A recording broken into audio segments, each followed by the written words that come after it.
A family of four, John, Lisa, and their two teenage children, Emily and Jake, decided to take a cruise vacation.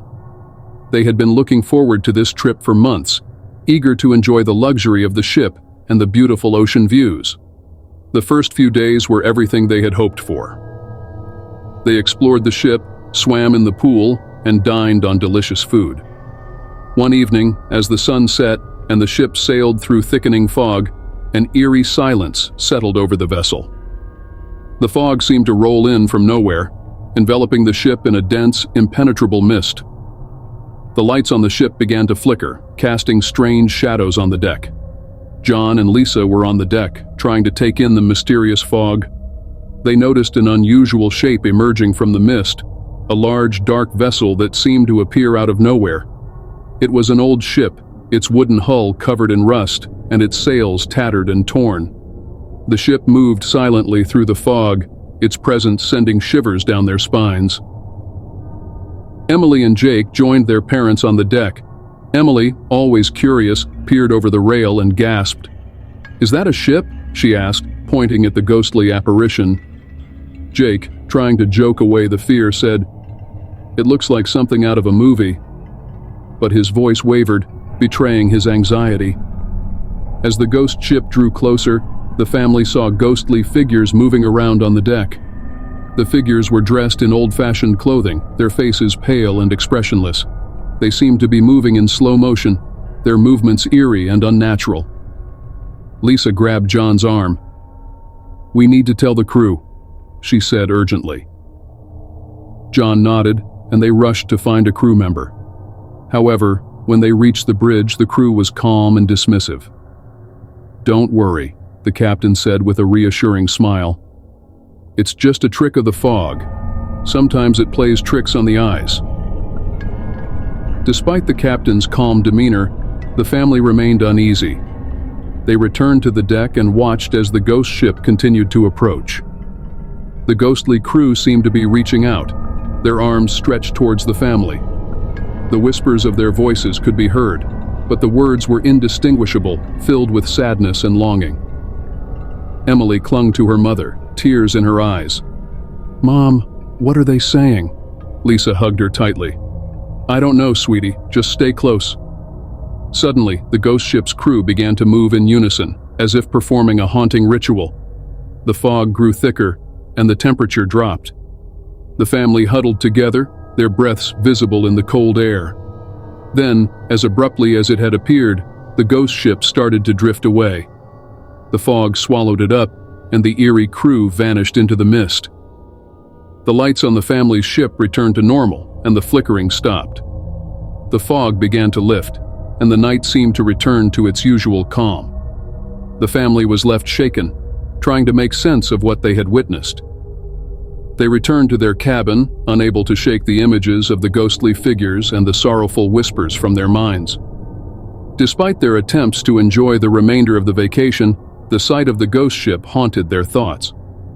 On the final day of their cruise, the fog had completely cleared, and the ghost ship was nowhere to be seen. The family tried to focus on the positive aspects of their trip, but the memory of that eerie night lingered with them. When they returned home, they shared their story with friends and family, but many were skeptical. The ghost ship remained a mysterious and chilling experience that the family would never forget. It was a haunting reminder of the mysteries that lie beneath the surface of the ocean, where sometimes the past refuses to stay buried. A family of four, Sarah, Mark, and their two young children, Lily and Ben, had recently moved into a charming old house in a quiet neighborhood. While unpacking, Lily discovered a dusty, antique doll tucked away in a corner of the attic. Its porcelain face and delicate clothing were old-fashioned but intriguing. Sarah, who liked vintage items, decided to clean the doll up and place it in Lily's room. Lily was thrilled with her new toy and named it Rosie.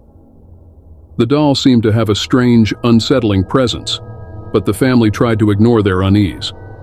In the days that followed, odd things began to happen. Lily often found Rosie in different places than where she had left it, and sometimes the doll seemed to have an expression of sadness on its face. Lily's parents dismissed these occurrences as the product of her imagination. One night, Lily woke up to find Rosie sitting on the edge of her bed, staring directly at her. Startled, Lily picked up the doll and placed it back in its chair. As soon as she closed her eyes, she heard soft whispers coming from the doll, though she couldn't make out any words. The whispers grew louder and more urgent over the next few nights.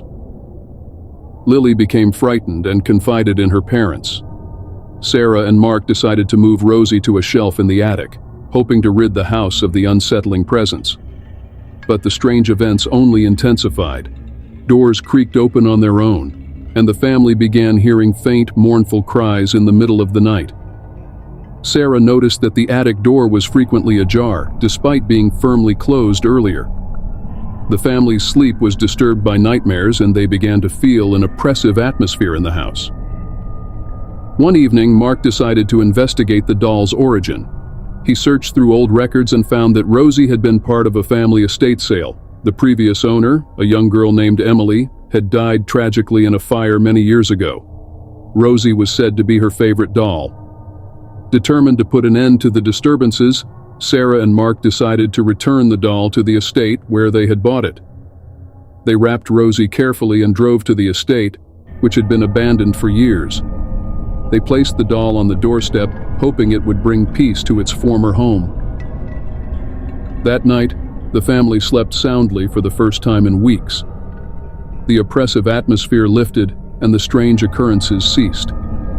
The haunted doll was gone, but its chilling presence left a lasting impression on the family. They never spoke of Rosie again, but the experience served as a haunting reminder of the past and the mysteries that sometimes cling to seemingly innocent objects. The house eventually felt like home once more, and the family moved on, grateful for the peace they had found.